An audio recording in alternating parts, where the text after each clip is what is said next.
Dan syarat diterimanya amal ada berapa? Ada dua. Yang pertama apa? Ikhlas. Yang kedua apa? Ittiba sesuai dengan tuntunan Rasulullah sallallahu alaihi wasallam. Seseorang semakin ikhlas, semakin besar pahalanya. Semakin kurang ikhlas, semakin sedikit pahalanya di sisi Allah Subhanahu wa taala. Bahkan terkadang seorang hamba yang kehilangan keikhlasan tidak mendapatkan pahala sama sekali. Mungkin tidak. Ada dua orang sholat, yang satu dapat pahala, yang satu dapat dosa. Mungkin yang satu ikhlas, tapi yang satu tidak mengharapkan pahala, dia mengharapkan pujian manusia. Dapat dosa tidak berdosa. Sebagaimana Allah berfirman, la in asyrakta la yahbaqanna amaluk. Kalau kamu berbuat syirik mempersekutukanku, aku akan batalkan amalanmu. Maka yang akan Islam azakumullah, semakin seseorang hamba ikhlas, semakin diberikan oleh Allah Subhanahu wa taala pahala yang besar di sisi Allah Subhanahu wa taala. Disebutkan dalam hadis yang dikeluarkan Imam Ahmad dan yang lainnya, idza tasaddaqa ar-rajulu bi adli tamratin min kasbin tayyibin taqabbalallahu bi yamini thumma yurabbiha kama yurabbi ahadukum faluwahu hatta tasira mithlal jabal. Apabila seseorang berinfak dengan sebutir kurma dari usaha yang halal, maka Allah akan terima dengan tangan kanannya, lalu Allah kembang biakan sehingga menjadi sebesar gunung. Pernah berinfak dengan sebutir kurma? Saya yakin pengemis di Indonesia kayaknya kalau dikasih sebutir kurma nggak mau, Pak. Maunya kasih duit. Ya. Sebutir kurma remeh. Tapi kalau memang betul-betul ikhlas dan dari hasil usaha yang halal, ternyata sebutir kurma itu diterima oleh Allah, lalu dikembang biakan oleh Allah sehingga menjadi sebesar gunung. Luar biasa. Pengaruh dari apa ya, akhi? Keikhlasan. Makanya lihat Rasulullah SAW ya bersabda kepada para sahabatnya, la tasubbu ashabi fawalladhi nafsi biyadihi law anna ahadakum anfaqa mithla uhudin dhahaban ma balagha mudda ahadim wala nasifa. Jangan kalian mencaci maki para sahabatku. Demi zat yang diriku berada di tangannya, kalaulah salah seorang dari kalian itu berinfak dengan emas sebesar gunung, itu tidak akan sama dengan infaknya sahabat satu mud, tidak pula setengah mud. Apa yang membedakan, Pak?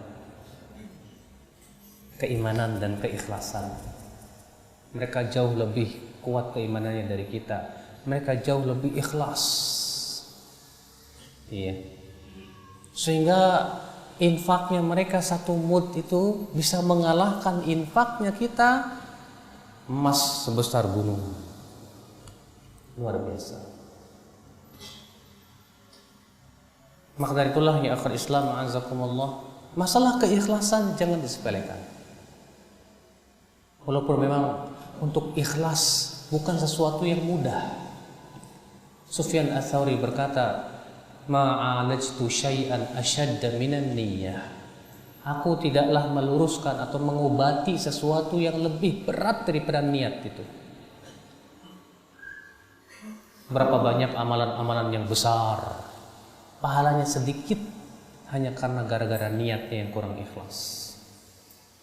Dan berapa banyak amalan yang kecil, pahalanya besar karena niatnya tersebut. Ikhwatul Islam azakumullah. Maka disinilah ya akhi, ya, terkadang ada orang yang maaf, ketika dia sholat tahajud, ketika dia sholat duha, niatnya rupanya dua, Pak. Yang pertama, niatnya mengharap ridho Allah, alhamdulillah. Yang kedua, supaya rezekinya dilancarkan. Berarti ada niat yang kedua selain mengharapkan apa? Ridho Allah.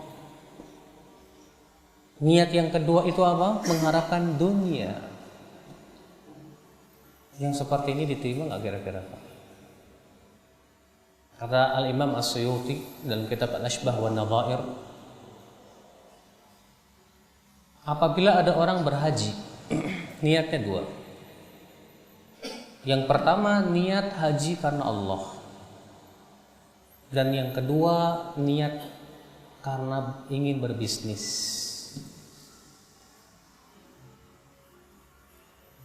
Dilihat mana yang paling kuat. Kalau ternyata yang paling dominan itu niat haji karena Allahnya, dapat pahala. Tapi kalau yang paling dominan itu niat dunianya, dapat dosa. Dan kalau ternyata niat haji lillahi ta'ala dengan niat dunia itu seimbang, fatasaqata, saling berguguran. Tidak dapat pahala, tidak dapat dosa. No. Yang kedua apa? Sesuai dengan tuntunan Rasulullah sallallahu alaihi wasallam. Ketahuilah ya akhi, suatu amal semakin sesuai dengan tuntunan Rasulullah, maka itu semakin besar pahalanya di sisi Allah Subhanahu wa taala. Suatu amal semakin sesuai dengan tuntunan Rasulullah, maka semakin besar pahalanya di sisi Allah Subhanahu wa taala. Saya berikan contoh. Ada dua orang sholat qobliyah subuh. Yang satu sholatnya diringankan, yang satu sholatnya dipanjangkan. Mana yang lebih utama? Jawabnya yang diringankan. Kenapa? Karena itu yang lebih sesuai dengan contoh Rasulullah SAW.